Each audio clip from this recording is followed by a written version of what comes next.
जय जवाहर। स्वागत है आप मन के न्यूज 36 छत्तीसगढ़ के आवाज में। मैं हूं आप मन के संग प्रकाश। खबर 36 में प्रदेश के खबर की बात करबो। सबले पहली बात करबो कांकेर जिला के आम आदमी पार्टी भानु प्रतापपुर इकाई के नगर के प्रमुख चौक में आप प्रदेशाध्यक्ष कोमल हुपेंडी के रिहाई के मांग ला लेके जमके प्रदर्शन उमन करीन। उखर रिहाई के मांग करीस। बता दें कि प्रदेशाध्यक्ष 3 जुलाई ले पार्टी के प्रदेश कार्यालय रायपुर में 14,580 चयनित शिक्षक अभ्यर्थी और अन्य विभाग में रिक्त पद में भर्ती प्रक्रिया चालू करे के मांग ला लेके आमरण अनशन करत रही से। अचानक 6 जुलाई के अनशन स्थल ले भारी संख्या में पुलिस बल आके कोमल हुपेंडी ला गिरफ्तार कर लिहिस। जेकर बाद पूरा प्रदेश में आम आदमी पार्टी द्वारा जगह जगह कोमल हुपेंडी के रिहाई पर जम के प्रदर्शन करे गई। आम आदमी पार्टी के प्रदेश प्रवक्ता देवलाल नरेटी है कहिस कि भूपेश सरकार हा तानाशाही रवैया अपनावा थे। गौरतलब हो कि शिक्षक भर्ती पाछू 1.5 साल ले लंबित थे।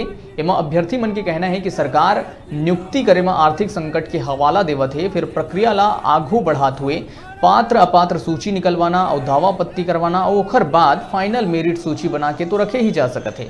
एमा तो कुछ पैसा कौड़ी नहीं लगे, फिर सरकार प्रक्रिया ला घलो रोक दिए है।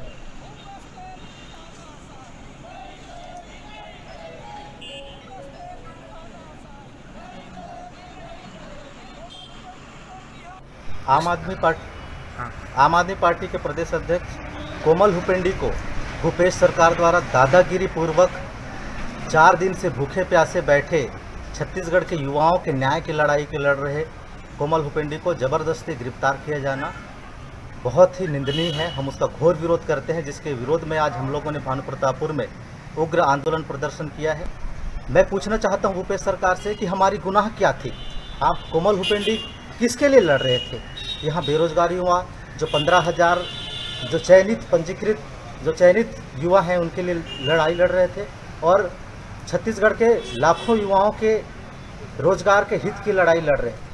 और ऐसे में आप युवाओं को दबाना चाहते हैं, युवाओं के रोजगार को आप दरकिनार करके छत्तीसगढ़ के विकास की गाथा गढ़ने की बात कर रहे हैं, जिसका हम खुले तौर पे विरोध करते हैं और कोमल हुपेंडी को तत्काल रिहा किया जाए। आम आदमी पार्टी आज पूरे प्रदेश भर में इस मामले को लेकर आंदोलन करेगी। जब तक हमारी मांगें पूरी नहीं हो जाती, युवाओं के साथ न्याय नहीं होगा, तब तक आम आदमी पार्टी का संघर्ष जारी रहेगा।